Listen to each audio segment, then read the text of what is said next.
And I don't know whether picture बाकी है वे नहीं, लेकिन जो पिक्चर चल रही है वो देश के लिए ठीक नहीं है। नमस्कार, मैं हूं रंजीत झा।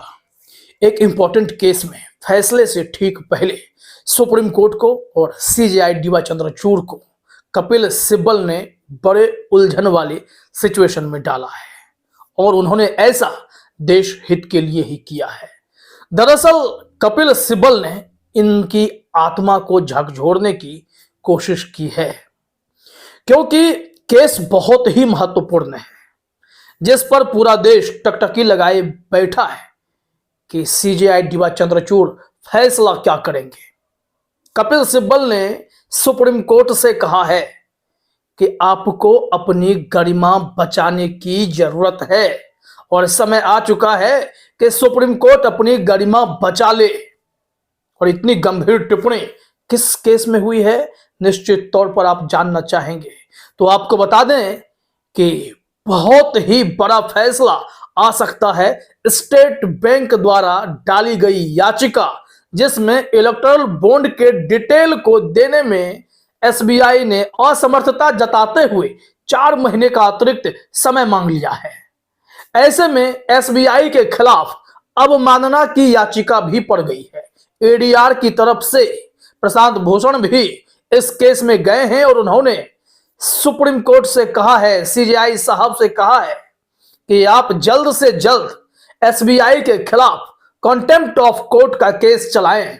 अगर ऐसा नहीं करते हैं तो इन संवैधानिक और वित्तीय संस्थाओं का मजाक बनते कब तक देखा जाएगा। एसबीआई के पास सिर्फ बहानेबाजी है, वो फिंगर टिप्स पर सारी जानकारियां रखते हैं, बावजूद इसके उन्हें लोकसभा चुनाव तक समय चाहिए, तब तक वो कोई इंफॉर्मेशन नहीं देंगे। इसको लेकर कई सवाल खड़े हो गए।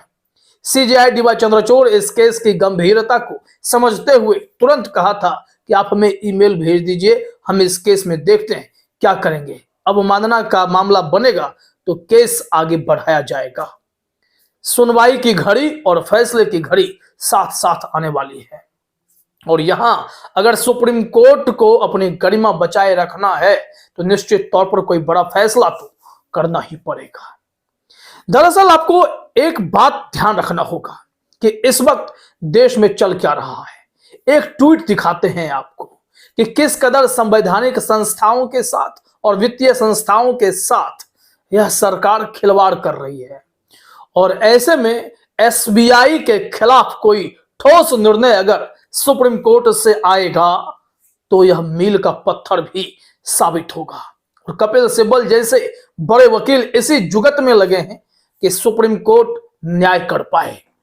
आइए पहले वो ट्वीट देखते हैं, फिर कपिल सिब्बल की खबर को और भी गहराई में समझेंगे कि उन्होंने क्या कुछ कह दिया है। यहां सुरेंद्र राजपूत का एक ट्वीट दिखाते हैं, बहुत सारी बातों को समअप कर दिया गया है। लोकतंत्र बचा है क्या? चुनाव से पहले चुनाव आयुक्त इस्तीफा दे देता है, चुनाव से पहले हाईकोर्ट का जज इस्तीफा देकर भाजपा ज्वाइन करता है, चुनाव से पहले स्टेट बैंक इलेक्टोरल बॉन्ड का ब्यौरा देने से मना कर देता है, चुनाव से पहले मुख्य विपक्षी दल कांग्रेस के खाते से इनकम टैक्स पैसा निकाल लेता है, चुनाव से पहले राजनीतिक उद्देश्य से भारत रत्न बांट दिए जाते हैं, चुनाव से पहले अपूर्ण मंदिर का उद्घाटन कर दिया जाता है और चुनाव से पहले एक लाइन मैं भी जोड़ देता हूं कि विपक्ष के नेताओं को टारगेट करके जांच एजेंसियों के सहारे उन्हें धर पकड़ करके सलाखों के पीछे सिर्फ इस मकसद से डाला जाता है कि 2024 लोकसभा चुनाव में विपक्ष बचे ही नहीं। और उन्होंने आखिर में लिखा है, चुनाव से पहले हर परंपरा, हर व्यवस्था, हर संस्था और हर आस्था दांव पर लगाने के बावजूद हम समझते हैं कि देश में लोकतंत्र बचा हुआ है। अब यह जो ट्वीट है बहुत इंपॉर्टेंट ट्वीट है। अगर इन मुद्दों पर सीजेआई साहब भी गौर कर रहे होंगे और हाल ही में उन्होंने देखा ना चंडीगढ़ मेयर चुनाव में क्या हुआ था, वहां कैसे पीठासीन अधिकारी ने धांधली की थी, तो फिर सुप्रीम कोर्ट ही गुस्से से फट पड़ा था। और अभी हम जिस केस की बात कर रहे हैं वो तो इलेक्टोरल बॉन्ड का केस है, जिसे खुद सुप्रीम कोर्ट ने असंवैधानिक करार दिया है। सीजेआई डीवाई चंद्रचूड़ साहब ने लाइव स्ट्रीमिंग में भी कहा था यह पूरी तरीके से असंवैधानिक है, इसलिए 6 मार्च तक के ही सुप्रीम कोर्ट यह आदेश देता है कि चुनाव आयोग को पूरा डिटेल एसबीआई सौंप दे कि किस पार्टी को कितना चंदा मिला है इलेक्टोरल बॉन्ड के जरिए और किसने दिया है। तो 6 मार्च से 48 घंटे पहले एसबीआई सुप्रीम कोर्ट में याचिका लगा गया कि हम असमर्थ हैं, 4 महीने का समय दीजिए। हैरानी होती है। अब ऐसे में कपिल सिब्बल की खबर पर आते हैं। कपिल सिब्बल ने पीटीआई को दरअसल इंटरव्यू दिया और उसी इंटरव्यू में उन्होंने कहा कि अगर पिक्चर अभी भी बाकी है तो सुप्रीम कोर्ट को अपनी गरिमा बचाए रखने की जरूरत है। I don't know whether it's a done deal or not. I think no election is a done deal. And I don't know whether picture बाकी है वे नहीं, लेकिन जो पिक्चर चल रही है वो देश के लिए ठीक नहीं है। न्यूज 24 ने एक ग्राफिक्स में शेयर किया है। यह सुप्रीम कोर्ट की ही जिम्मेदारी है कि वह अपनी गरिमा की रक्षा करे। जब संविधान पीठ फैसला सुना चुकी है तो एसबीआई की याचिका को स्वीकार करना आसान नहीं होगा। एसबीआई ने यही जो याचिका डाली है कि 30 जून तक हमें मौका दीजिए, हम फिर बताएंगे कि इलेक्टोरल बॉन्ड के जरिए किस दल को कितना पैसा मिला और किसने दिया है। लेकिन आरोप अब यह लगने लगा है कि एसबीआई क्या सरकार के दबाव में आकर नाम को छिपाने की कोशिश कर रही है। तब तक चुनाव निपट जाएगा और अगर विवाद कुछ खड़े भी होते हैं तो यह विवाद चुनाव के बाद देख लिया जाएगा। अब क्या ऐसे सिचुएशन को भी सुप्रीम कोर्ट नजरअंदाज कर देगा? वो भी देश में ऐसे हालात हैं कि जिन पर चुनाव कराने की जिम्मेदारी है उस चुनाव आयोग में चुनाव आयुक्त ही नहीं बचे हैं। अकेले मुख्य चुनाव आयुक्त हैं, वही सब कुछ देखेंगे। 2-2 कुर्सियां खाली हैं।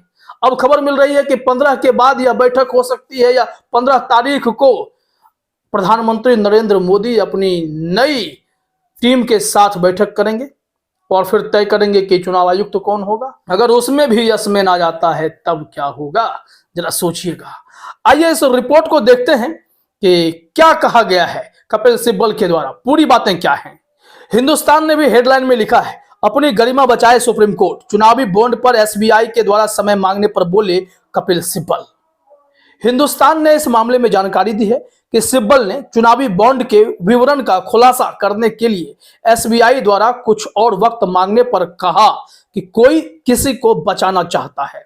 सिब्बल ने कहा कि यह स्पष्ट है कि एसबीआई का इरादा सरकार का बचाव करना है, अन्यथा बैंक ने चुनावी बॉन्ड विवरण का खुलासा करने की अवधि 30 जून तक बढ़ाए जाने का ऐसे समय में अनुरोध नहीं किया होता जब अप्रैल मई में चुनाव होने हैं। कपिल सिब्बल की चिंता जायज है कि एसबीआई ने ऐसे समय में इस तरीके की मांग सुप्रीम कोर्ट से कैसे कर रखी है। एसबीआई को ऐसा करना भी नहीं चाहिए था। निश्चित तौर पर बैंक पर दबाव है। बैंक को कोई कह रहा है कि अभी आपको जानकारी देने की जरूरत नहीं, आप याचिका डालो, बाकी हमारे सॉलिसिटर जनरल, अटॉर्नी जनरल तो हैं ही आपको बचाने के लिए, बचा लेंगे। तभी सुप्रीम कोर्ट के लिए एक चुनौती पेश करते हुए, सुप्रीम कोर्ट की आत्मा को झकझोरते हुए कपिल सिब्बल ने कह दिया है कि अपनी गरिमा बचा लीजिए, सीजेआई डीवाई चंद्रचूड़ महोदय, सुप्रीम कोर्ट की लाज रख लीजिए। याद देखिए क्या लिखा गया है कि वरिष्ठ अधिवक्ता की ये टिप्पणियां महत्वपूर्ण हैं क्योंकि ये ऐसे समय में की गई हैं जब एसबीआई के अनुरोध पर उच्चतम न्यायालय की 5 न्यायाधीशों की संविधान पीठ सुनवाई करने वाली है। लेकिन ध्यान रहे कि इस मामले में कंटेम्प्ट ऑफ कोर्ट की याचिका भी लगी हुई है और यहां जो फैसला आएगा वो देश में एक नई दिशा और दशा जुडिशरी के संदर्भ में भी तय होगा। क्या सुप्रीम कोर्ट सब कुछ देखते हुए भी स्टेट बैंक को सेबी की तरह ही महीने दर महीने समय देता रहेगा और जून तक ये बिल्कुल अपने काम में मस्त रहेंगे? फिर जून के बाद कोई ऐसा विषय आएगा जिसके बाद यह केस ही खत्म कर दिया जाएगा। ऐसे हालात उत्पन्न हो सकते हैं क्या? ये सवाल तो पूछा जाएगा ना। और यहां पर आपको गौर करना पड़ेगा कि जब चुनावी बॉन्ड विषय पर सुप्रीम कोर्ट में सुनवाई चल रही थी, सुनवाई तो काफी सालों से चल रही थी, लेकिन जब बहुत ही पीक पर सुनवाई चल रही थी तो उस वक्त भी स्टेट बैंक ने ना जाने किसके निर्देश पर, किसके इशारे पर फिर से इलेक्टोरल बॉन्ड को ओपन कर दिया था। मांगने शुरू कर दिए गए थे, इलेक्टोरल बॉन्ड बेचने का भी खेल शुरू हो गया था और वैसे परिस्थिति में भी एक सवाल उठा कि सुप्रीम कोर्ट की सुनवाई के बीच इलेक्टोरल बॉन्ड की प्रक्रिया काफी तेजी से क्यों निपटाई जा रही है, क्योंकि भारतीय जनता पार्टी को 6,500 करोड़ रुपए जो जुटाने थे लोकसभा चुनाव लड़ने के लिए।